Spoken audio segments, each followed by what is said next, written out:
श्रीराम जय राम जय जय राम. वासनानाश हाच मोक्ष. पुष्कळदा भक्ती म्हणजे काय किंवा परमार्थ कशाला म्हणतात हेच आपल्याला कळत नाही. ज्याला प्रपंच नीट करता येत नाही त्याला नाही परमार्थ करता येणार. प्रपंचाला कंटाळून भक्ती नाही येणार. कंटाळा प्रपंचाचा येण्यापेक्षा विषयांचा आला पाहिजे. मला सुख व्हावे हा प्रत्येक जीवाचा मुख्य हेतू असतो. मोक्ष म्हणजे निरतिशय सुखाचा अनुभव होय.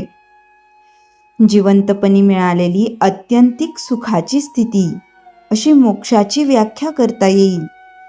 खरोखर भगवंताजवळ काय कमी आहे?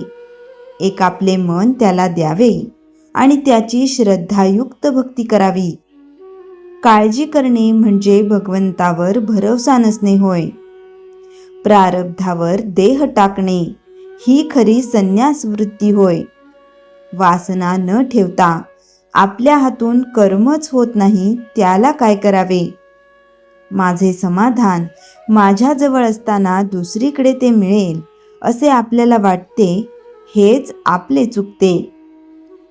हवे पण संपले नाही तोपर्यंत समाधान नाही. हव्यास मरेपर्यंत सुटतच नाही. हे सर्व रोगांचे मूळ आहे. आणि म्हणूनच ज्याची वासना नाहीशी झाली तो मोक्षत्वाला गेला खरा. आशेची निराशा झाली नाही तोपर्यंत भगवंताचा दास नाही होता येणार. अशा जेव्हा मनात उठेल तेव्हा ती भगवंताला अर्पण करावी. प्रत्येकाला वाटते मी श्रीमंत व्हावे, पण किती जण तसे होतात? म्हणजे ही निराशाच नाही का? प्रपंच खरोखरीच नाटकासारखा आहे. नाटकामध्ये एखादा मनुष्य राजा झाला काय किंवा भिकारी झाला काय, प्रत्यक्ष जगामध्ये त्याला किंमत नाही. उलट भिकाऱ्याचे काम करणाऱ्याने जर ते उत्तम केले तर लोक त्याचे कौतुक करतात. तसे प्रपंचामध्ये कुणी श्रीमंत असला काय किंवा कुणी गरीब असला काय याला महत्त्व नसून त्याने भगवंताचे अनुसंधान किती ठेवले याला खरे महत्त्व आहे. आपण पैसा साठवला तर गैर नाही, पण त्याला आधार न वाटावा. अनुसंधानाच्या आड त्याला येऊ देऊ नये. विषयावर जोपर्यंत तुमचे सुख अवलंबून आहे तोपर्यंत भक्तीचे खरे सुख मिळत नाही. एक भगवंत मनापासून हवा असे वाटले म्हणजे तो प्राप्त होतो. मी करतो असे कधीच म्हणू नये. मी आपल्या तपश्चर्येने भगवंताला पाहीन असे जो म्हणतो त्याला भगवंताचे दर्शन होणे कठीणच असते. विषय मिळाला नाही म्हणजे तळमळ लागते. त्याप्रमाणे भगवंत भेटला नाही तर तळमळ लागावी. आजच्या आपल्या स्थितीत आपल्याला काय करता येणे शक्य आहे हे प्रथम पहावे. परमार्थ समजून जो त्याचे आचरण करील त्याला तो लवकर साधेल. त्या माणसाला प्रपंच सोडून जाण्याचे कारण उरणार नाही. श्रीराम जय राम जय जय राम. चैतन्यवाणी. हवे व नको याचा आग्रह नसावा, यातच वासनेचे मरण आहे. श्रीराम जय राम जय जय राम. चिरंजीवी मारुती.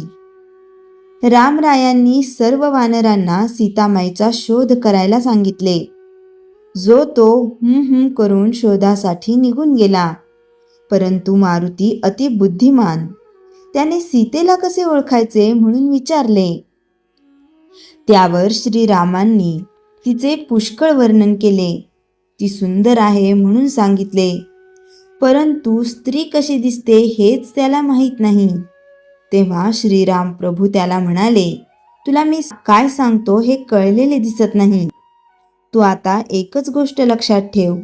जिथे तुला रामनामाचा सारखा ध्वनी ऐकू येईल तिथे ती आहे म्हणून समज.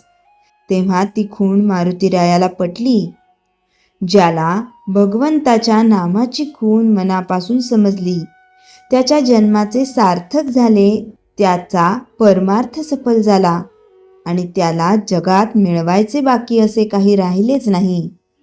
मारुतीरायाची फार मोठी भक्ती. श्रीरामाला वाटले याला आता काहीतरी चिरंजीव असे दिल्याशिवाय याचे समाधान होणार नाही, म्हणून चिरंजीव असे हे आपले नाम त्याने दिले.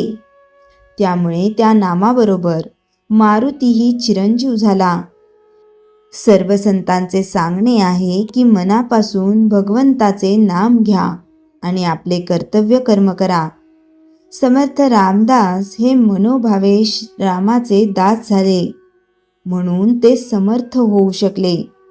ज्याने जगताची आस सोडली आणि रामाची सेवा पत्करली तो जगाचा स्वामी होईल. श्रीराम जय राम जय जय राम. नामप्रभात. साधना करताना जी शक्ती साठते त्याची गंमत अशी की त्या शक्तीला विरुद्ध काही आलं, त्या शक्ती स्वरूपाच्या उलट काही मध्ये आलं तर ती शक्ती नाहीशी होते. आपली भक्ती भगवंताच्या स्मरणाची शक्ती सूक्ष्म आहे, त्याच्या उलट स्थूल गोष्टी आहेत. त्या सूक्ष्मात जर स्थूल मिसळलं तर मिळवलेली शक्ती नाहीशी होते. आपल्याला शिकायचं काय आहे तर जग हे परमात्म स्वरूप आहे. कै ऐशी स्थिती येईल माझ्या अंगा, अवघे देखे जग ब्रह्मरूप. सगळीकडे तोच आहे अशी माझी स्थिती व्हायची आहे. यासाठी आवश्यक काय आहे तर संबंध जग निर्दोष पाहायचं, दोष पाहणं त्याच्या उलट. म्हणून मी जर नामस्मरण करून निंदा केली तर शक्तिपात होतो.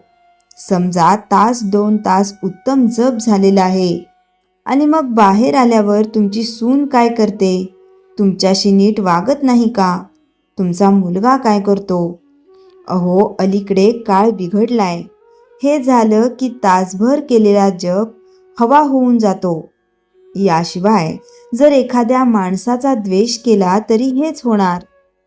अहो परमात्म स्वरूपाला प्रेमाशिवाय काही चालत नाही.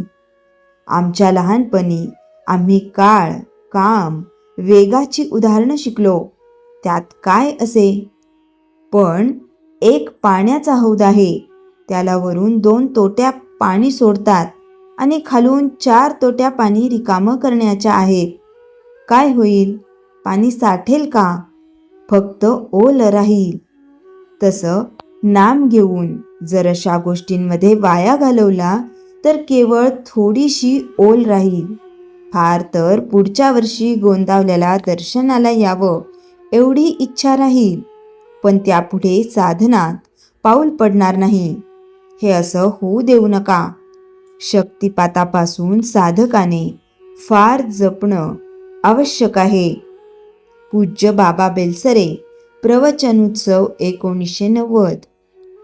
श्रीराम जय राम जय जय राम.